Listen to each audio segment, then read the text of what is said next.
আসসালামু আলাইকুম এভরিওয়ান। স্বপ্ন ভাঙা গল্পে 6 নম্বর পার্ট। তো চলো বেশি কথা না কইয়া গল্প শুরু করা যাক। রাতে মামাকে নিয়ে ব্যাংকে যাওয়ার পর সব কাগজ কমপ্লিট করলাম। প্রথমে লোন দিতে চাইছিল না, এত টাকার ব্যাপার। পরে রেস্টুরেন্টের কাগজ দেখিয়ে রাজি হয়ে গেল। আমি বললাম, মামা আমার উপর কি আপনার এখন কোনো দাবি আছে? মামা বলল, কি যে বলিস না ভাগ্নে, তোর উপর আমার আবার কিসের দাবি? আমি বললাম, কালকে তো চলে যাবেন, চলেন এক জায়গায় গিয়ে বসে কিছুক্ষণ আড্ডা দিই। মামা বলল, ভালো কথা বললি, তাহলে রাজুকেও বল চলে আসতে। আমি বললাম, দাঁড়াও কল দিতেছি। কল দেওয়ার পর, কিরে রাজু কই তুই? রাজু বলল, কেন বাসায়? আমি বললাম, বইয়ের আসল থেকে একটু বের হ। রাজু বলল, কি কারণে ফোন করলি সেটা বল, এত কথা না বলে। আমি বললাম, এই জায়গায় চলে আই, মামাও আছে, তিনজন মিলে আড্ডা দিই কিছুক্ষণ। রাজু বলল, আসতেছি, অপেক্ষা কর। মামা বলল, কি বলল? আমি বললাম, আসতেছে। মামা বলল, ওইদিকে চল, নিরিবিলি পরিবেশে বসি। আমি বললাম, তাই চলেন। মামা বলল, বুঝলি ভাগ্নে, কালকে তোর জন্য একটা গিফট উপহার আছে। আমি বললাম, আর কি দিবেন বলেন মামা, আপনি এমনি অনেক কিছু দিছেন, আর কিছু দেওয়া লাগবে না। মামা বলল, তুই আমার একমাত্র ভাগ্নে, তোরে দেব না তো কারে দিব? আমি বললাম, ওই তো রাজু এসে গেছে। মামা বলল, বিয়ে করে একেবারে আর ঘর থেকে বেরিয়ে হোস না দেখি। রাজু বলল, আসলেই মামা, তা না হয়েছে কি? মামা বলল, বুঝি আর বলতে হবে না। আমি বললাম, থাক না মামা, বেচারা নতুন বিয়ে করেছে, একটু লাইফটাকে এনজয় করতে দাও। রাজু বলল, দীপু তোর কষ্ট হয় না যখন মনে করিস বউ থাকতেও তুই ব্যাচেলার হয়ে আসোস? আমি বললাম, কপালের লিখন কেউ মুছতে পারে না, এই কথাটা তুই তো ভালো করেই জানিস, আমার ক্ষেত্রেও হয়তো তাই হয়েছে। মামা বলল, খুব কষ্ট হয় না রে এই কথাগুলো মনে করলে? আমি বললাম, কি করব বলো মামা, যাকে প্রথম দেখাই এত ভালোবাসছি সেই আমাকে একা ফেলে চলে গেল, আর আজকে দেখো ওর জন্যই আমি বাড়ি ছাড়া। মামা বলল, বাড়িতে আবার কবে যাবি? আমি বললাম, জানি না মামা, তবে আগে নিজে প্রতিষ্ঠিত হব, তারপর বাড়িতে গিয়ে আবার পুরো পরিবারকে এখানে নিয়ে আসবো, ওই গ্রামে আর রাখবো না। রাজু বলল, আচ্ছা দীপু, তুই তো ইচ্ছে করলে আরেকটা বিয়ে করতে পারিস। আমি বললাম, না রে, জীবনে যাকে একবার ভালোবাসা যায় তাকে কি আর ভোলা যায় বল? মামা বলল, ঠিক কথা বললি ভাগ্নে, আমিও তোর মামিকে ভালোবেসে বিয়ে করছি, আর আজকে দেখ আমি 5 বছর ধরে এখানে পড়ে আছি, উনি একটুও খবর নেয় নাই, অবশ্য ফোন করে কান্না করে। আমি বললাম, আরে মামা, বাকি জীবনটা মামির আর সন্তানদের পাশে কাটিয়ে দেন, আর কত করবেন, এমনি অনেকটা বুড়ো হয়ে গেছেন। মামা বলল, আমাকে তোর বুড়ো মনে হয়? এখনো আমার সাথে কুস্তি লাগলে তোদের দুইজনকে হারিয়ে ফেলবো। রাজু একটু হাসি দিল। মামা বলল, তবে একটা কথা মনে রাখিস, আমার জীবনটা যত সহজ মনে করছিস ততটা সহজ কিন্তু না, পরিশ্রম ছাড়া কিছুই উপার্জন করা সম্ভব না। রাজু বলল, আমি দীপুকে দেখে মাঝে মাঝে চিন্তা করি মামা, জানেন গ্রামের একটা ছেলে এসে এই 1 বছরে কত কিছুই না করলো, পুরো একটা রেস্টুরেন্ট কিনে ফেললো, বিশ্বাসই করতে পারছি না। মামা বলল, ওই বলছি না, বেশি বেশি পরিশ্রম করতে হবে, তাহলে তুইও পারবি। রাজু বলল, আমার তো দরকার নেই, দীপুর মতো এত কষ্ট আমি করতে পারবো না বাবা। আমি বললাম, তোর আর কষ্ট করতে হবে না, তোর কষ্ট কমিয়ে ফেলছি, কালকে থেকে রেস্টুরেন্টের সব দায়িত্ব তোকে দিয়ে দিব, আর আমি শুধু সপ্তাহে একদিন এসে হিসাব নিব। মামা বলল, রেস্টুরেন্ট না বসলে তুই কি করবি ভাগ্নে? আমি বললাম, আমার অনেক টাকার দরকার মামা, চিন্তা করছি একটা কোচিং সেন্টার খুলবো, আর আরো 2টা টিউশনি নিব। মামা বলল, এত পরিশ্রম করার কি দরকার আছে বল? আমি বললাম, দরকার আছে মামা, জীবনে টাকা না থাকলে কেউ দাম দিবে না। রাজু বলল, অনেক রাত হয়ে গেছে, চল এখন আমরা উঠি।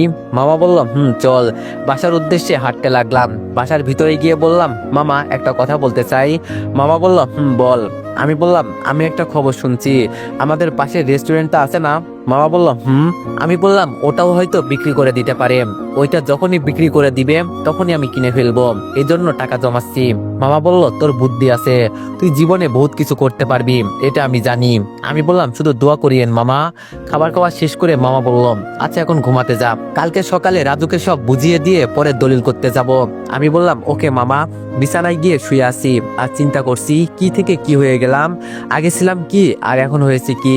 জীবনে চেষ্টা করলে যে সফল হওয়া যায় তা আজকে আমি বুঝতে পারছি। কতদিন হলো আমার আম্মু আর আব্বুকে দেখি নাই। আচ্ছা, আব্বু না হয় রাগ করে কয়েকটা কথা বলেছে, তাই বলে কি ভাইয়াও আমার সাথে রাগ করলো? আম্মুর মুখটা সামনে ভাসতে আম্মুকে দেখতে খুব ইচ্ছে করছে। আর মাত্র কয়েকটা দিন, আমি আসছি আমার পরিবারের কাছে। সকালে উঠে মামাকে নিয়ে রেস্টুরেন্টে গিয়ে রাজুকে সব বুঝিয়ে দিয়ে আসলাম। আমি বললাম মামা আমি ফারজানার আম্মুকে নিয়ে আসি, জীবনে প্রথম কিছু করতে যাচ্ছি। মামা বলল আচ্ছা যা, আমি গিয়ে সব রেডি করছি। আমি বললাম আচ্ছা মামা। আমি ফারজানাদের বাসায় গিয়ে কলিং বেল বাজাতেই ফারজানা এসে দরজা খুলে দিল। ফারজানা বলল কিরে রেস্টুরেন্টে যাস নাই আজকে? আমি বললাম না যাব না, আজকে একটা দরকারি কাজ করব। ফারজানা বলল কি করবি শুনি, তোর তো আবার খেয়ে দে কাজ নাই। আমি বললাম দেখ তোর মতো অযথা সময় নষ্ট আমি করতে পারবো না। আন্টি কই? আন্টিকে ডাক দে তো। আর আমাকে কি বাইরেই দাঁড় করিয়ে রাখবি নাকি? ফারজানা বলল তোর ভিতরে আসা লাগবে না, তুই বরং এখানেই থাক, এখানেই তোকে ভালো মানাবে। আমি বললাম ধুর সেরি শর্ত। ভিতরে গিয়ে সবাই বসলাম। ফারজানা বলল যেভাবে বসলি মনে হয় জানো নবাব সিরাজউদ্দৌলা। আমি বললাম তোর বেস্ট ফ্রেন্ডের থেকেও বড় কিছু হতেও তো পারে নাকি? ফারজানা বলল তোরে কইছে, সেটা শুধু কল্পনার জগতেই ভালো পারে। আমি বললাম আন্টি যদি আমাকে একদিন অনুমতি দিত তোরে সাইজ করার, তাহলে এমন মাছ দিতাম রে জীবনে আর দুষ্টামি করতি না। ফারজানা বলল জীবনে কত মানুষ সাইজ করলাম আমি, আর তুই আমাকে হুমকি দিস? আমি বললাম বোন তোর পায়ে ধরি, একটু চুপ করে থাক, আন্টিকে ডেকে দে, এমনি আমার দেরি হয়ে যাচ্ছে। প্রেমা বলল আরে ভাইয়া যে কি খবর? আমি বললাম এই তো আলহামদুলিল্লাহ ভালো, তোমার? প্রেমা বলল ভালো ভাইয়া, কালকে কিন্তু শুক্রবার মনে আছে ভাইয়া? আমি একটা হাসি দিয়ে বললাম মনে আছে, তোমাকে নিয়ে ঘুরতে যেতে হবে, তাই তো চিন্তা করিও না। আর জানো তো আমি কথা দিয়ে কথা রাখি। আন্টি বলল ভালো আছো বাবা? আমি বললাম আলহামদুলিল্লাহ ভালো, আপনি ভালো আছেন আন্টি? আন্টি বলল আমিও ভালো আছি। কি জন্য আজকে আমার কথা মনে পড়লো বাবা? আমি বললাম এটা কি বললেন, আপনাকে আমি আমার মার মতো মনে করি, আপনাকে তো সবসময় মনে পড়ে আমার। আন্টি বলল আচ্ছা বাবা সরি, এখন বলো কি হয়েছে? আমি বললাম আসলে আন্টি আজকে একটা শুভ কাজ করতে যাচ্ছি। ফারজানা বলল কি, তুই আবার বিয়ে করছিস, আমাকে আগে বলবি না?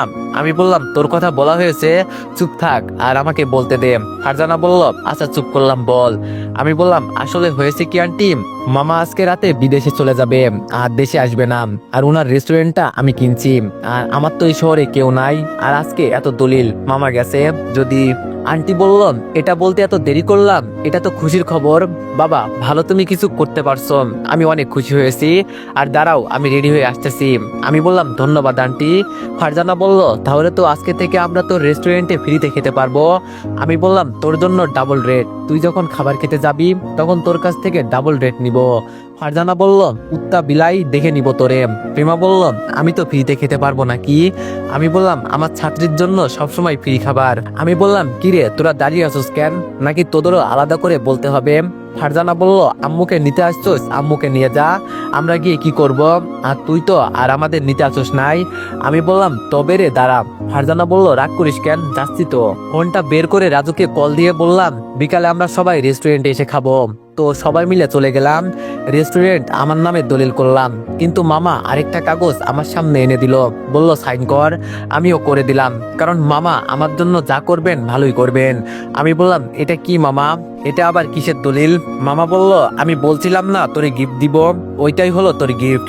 কাগজটা হাতে নিয়ে দেখি মামা বাসাটা আমার নামে লিখে দিয়েছে। আমি মামাকে জড়িয়ে ধরে কান্না করে দিলাম, অনেক অনেক ধন্যবাদ মামা, তুমি আমার আপন মামার চেয়েও বেশি। মামা বলল পাগল ছেলে বলে কি। বিকালে সবাই মিলে রেস্টুরেন্টে খাবার খেয়ে যার যার বাসায় চলে গেলাম। রাতে মামাকে নিয়ে এয়ারপোর্টে গেলাম। মামা বলল কখনো কারোর সাথে খারাপ ব্যবহার করবি না। আমি বললাম আরে না মামা, কি যে বলেন। আচ্ছা মামা আপনি আবার আসবেন কবে? মামা বলল দেখি আগে যাই। আমি বললাম তবে আপনি একা আসলে কিন্তু হবে না, আমি আমার মামি আপু আর ভাইকে দেখতে চাই, ওদের নিয়ে আসবেন। মামা বলল চেষ্টা করবো রে। আমি বললাম অনেক ভালোবাসি মামা আপনাকে। মামা বলল পাগল ছেলে, আচ্ছা এখন বাসায় যা, আর বেশি পরিশ্রম করবি না, নইলে শরীরে অনেক ক্ষতি হবে। আমি বললাম আচ্ছা মামা। মামা বলল আমার বোনকে আমার সালাম জানাস। আমি বললাম ওকে মামা। মামাকে বিদায় করে দিয়ে বাসায় আসলাম। এখন থেকে এই বাসাটা আমার, ভাবতেই কেমন যেন লাগছে। বাসার ভিতরে গিয়ে দেখি সব কাজের বুয়া দাঁড়িয়ে আছে। আমি বললাম কি হলো তোমরা দাঁড়িয়ে আছো কেন, খাবার খাইছো সবাই? রহিম ভাই বলল আমাদের মালিক তো চলে গেল, আজকে থেকে আপনি আমাদের নতুন মালিক, তাই যদি আমাদের কাছ থেকে বের করে দেন। আমি বললাম আরে কি যে বলো না তোমরা, তোমাদের যতদিন ইচ্ছা আছে চাকরি করবে আমার বাসায়, যদি বলো সারা জীবন তাই করবে। সবাই একসাথে বলল ধন্যবাদ মালিক। মালিক শব্দটা শুনে আমি খুব খুশি হলাম। আজকে কই থেকে কই আসলাম, আমি হিসাব করা যায় সকালে রেডি হয়ে ফারজানার প্রেমাকে নিয়ে ঘুরতে বের হলাম। আমি বললাম ফারজানা একটা হেল্প করবি? ফারজানা বলল আমি কি কখনো না করেছি তোরে হেল্প করব না, বলে ফেল। আমি বললাম আমি একটা কোচিং সেন্টার খুলবো, তবে তোর আর প্রেমার সাহায্য লাগবে। ফারজানা বলল, তোর রেস্টুরেন্ট দেখবে কে? আমি বললাম, রাজুকে সব দায়িত্ব দিয়েছি, সেই সব তোদের চিন্তা করতে হবে না। প্রেমা বলল, এত টাকা দিয়ে কি করবেন ভাইয়া? আমি বললাম, অনেক কিছু করতে হবে। প্রেমা বলল, সমস্যা নাই, সব হয়ে যাবে। আমার বান্ধবীরাও আপনার কাছে পড়তে চাই, কিন্তু আপনার তো তখন সময় ছিল না। এখন তাহলে আমি বলবো নি, কিন্তু আমাকে আলাদা করে পড়াতে হবে। আমি বললাম, তুমি আমার ছোট বোন, তোমাকে না পড়ালে কাকে পড়াবো বোকা মেয়ে? ফারজানা বলল, দীপু তুই কি তোর বউকে এখনো ভালোবাসিস? আমি বললাম, আচ্ছা বিয়ের পর কি তুই তোর স্বামীকে ছাড়া অন্য বেটার লগে প্রেম করবি বুঝি?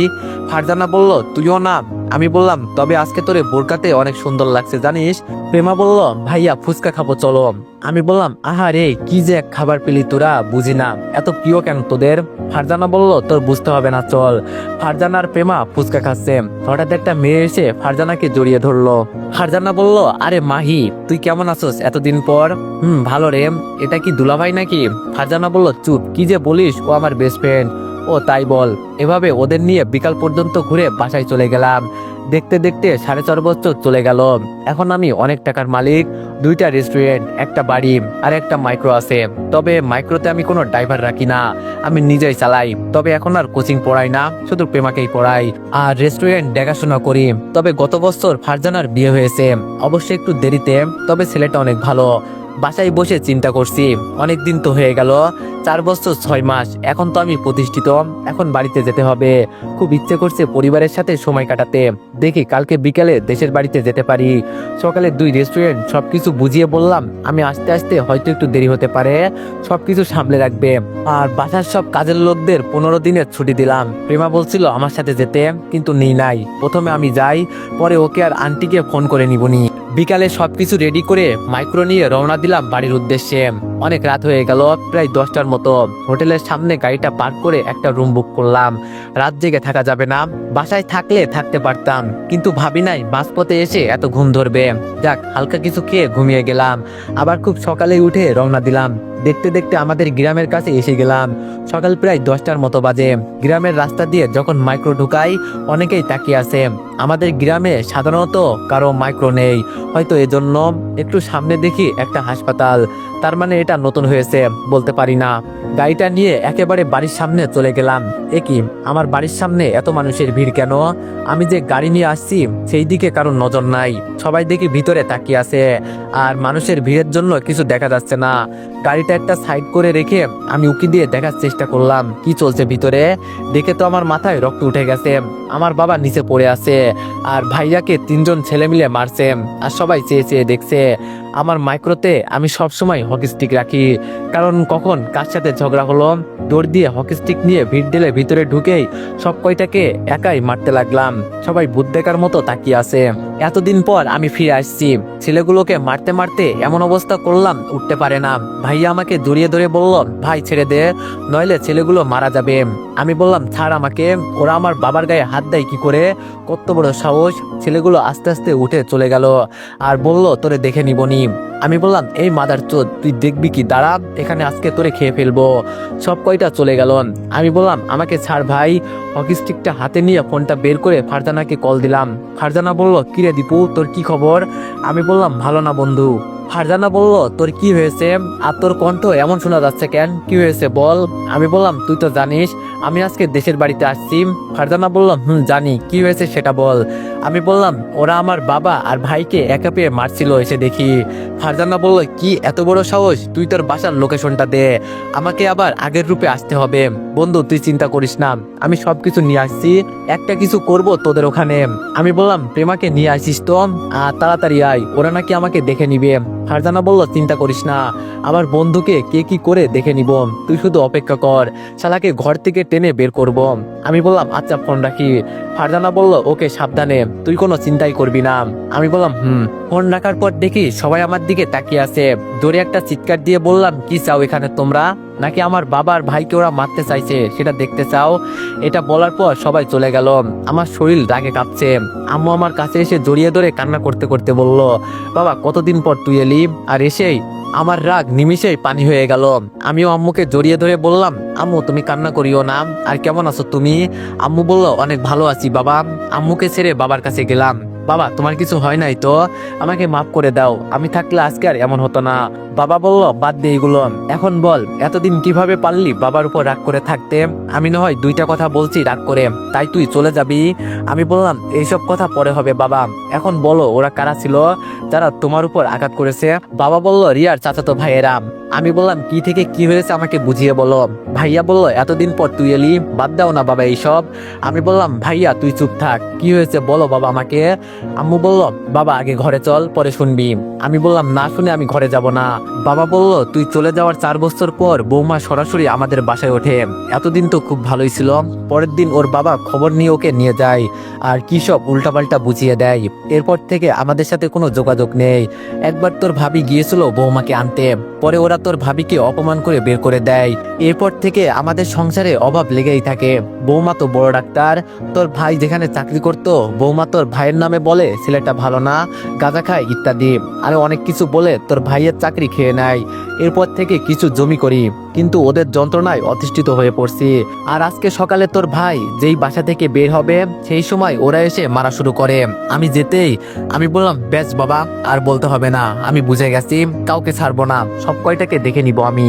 ভাইয়া বলল কি দেখাবি? হ্যাঁ তোর বউ এখানকার ডাক্তার, তার অনেক টাকা, যদি মামলা করতে যাই দেখা যাবে শেষমেশ টাকার কাছে আমরাই হেরে যাব। আমি ভাইয়ার কথা শুনে হাসতে লাগলাম। আমি বললাম দাঁড়া একটু পর একটা জিনিস দেখাবো, বলে ভাবির কাছে গিয়ে হাত জোর করে বললাম আমাকে মাফ করে দেন ভাবি, আমার জন্য আপনাকে অপমানিত হতে হয়েছে। ভাবি বলল তুমি আগের দীপু এখন আর নেই, জানো অনেক বদলে গেছো তুমি, অনেক পরিবর্তন হয়েছে তোমার। আমি বললাম মানুষ কি সবসময় এক থাকে ভাবি? এটা কে ভাবি? ভাবি বলল তোমার। আমি বললাম বুঝেছি, কাকা আসো আমার কোলে। ছেলেটা বলল মা এটাই কি আমার হারিয়ে যাওয়া কাকা? আমি বললাম বাবা। কথা বলতেই লাফ দিয়ে আমার কোলে উঠে পড়ল। আমি বললাম তোমার নাম কি বাবা? আমার নাম রাহাত ইসলাম। আমি বললাম অনেক সুন্দর নাম। বাবা বলল দীপু এলাকার চেয়ারম্যান আসছে, কোনো কথা বলবি না। আমি বললাম যাও বাবা তোমার মার কোলে।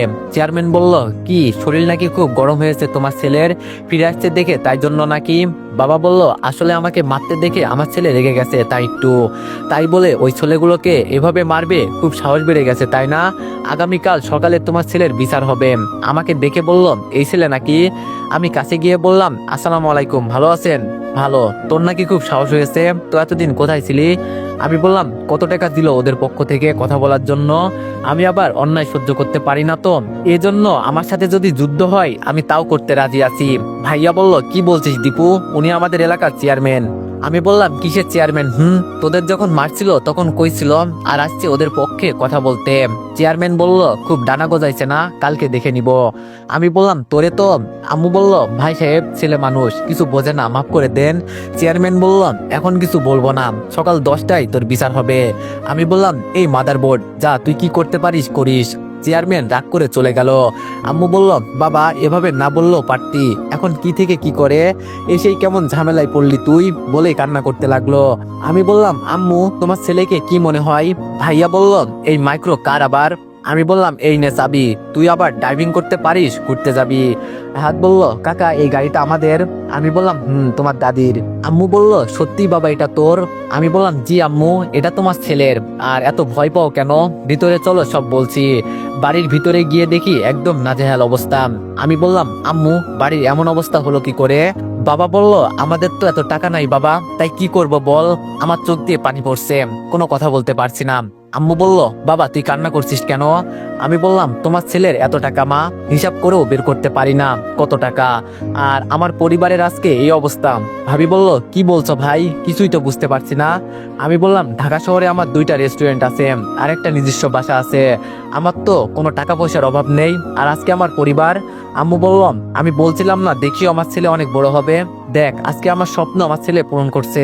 আমি বললাম তোমাদের আর এখানে থাকতে দিব না, আমার সাথে নিয়ে যাব। পকেট থেকে চেকটা বের করে 10 লাখ টাকা লিখে দিলাম, ভাইয়ার হাতে দিয়ে বললাম বাবাকে নিয়ে ব্যাংক থেকে টাকা তুলে আনবি, আর যা যাবতীয় জিনিস লাগে সবকিছু আনবি, 5-6 জন আমার বান্ধবী আসতে পারে। ভাইয়া বলল এত টাকা দিয়ে কি করব?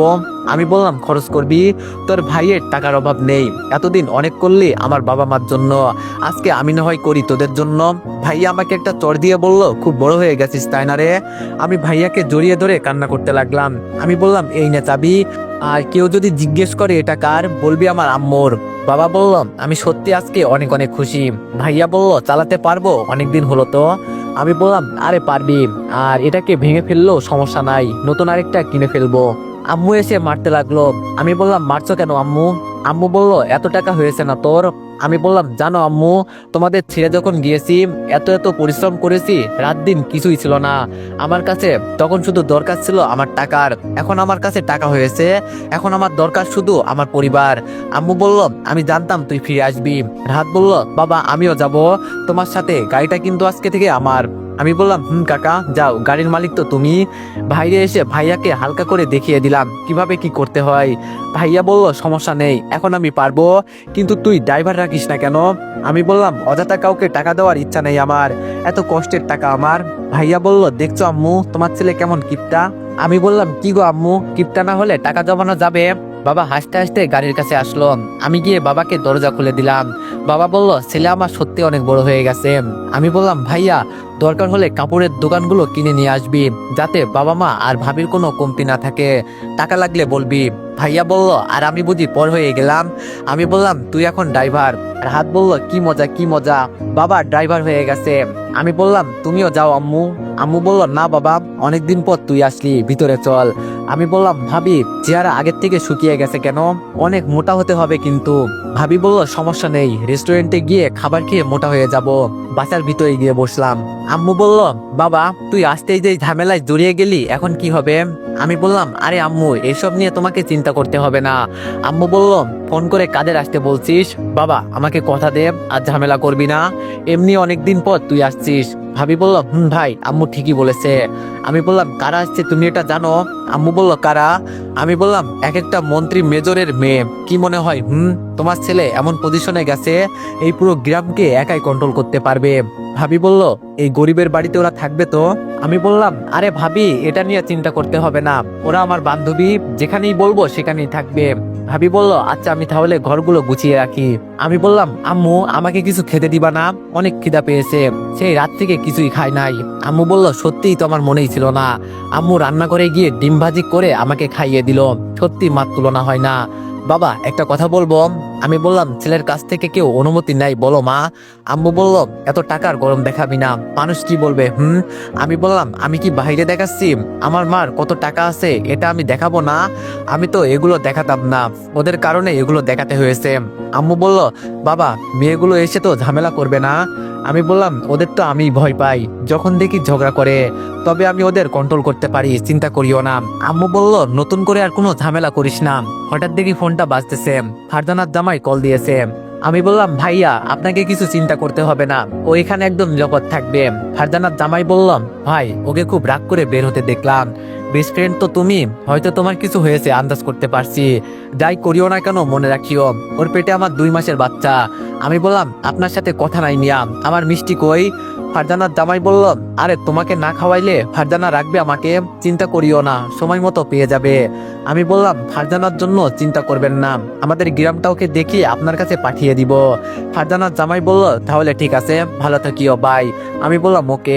আম্মু আর ভাবির সাথে আড্ডা দিচ্ছি, ভাই আর বাবা এসে বলল তো এভরিওয়ান নেক্সট পার্টের জন্য সবাই অপেক্ষা করো, আর সবাই একটু বেশি বেশি লাইক আর কমেন্ট করে দিও। ধন্যবাদ।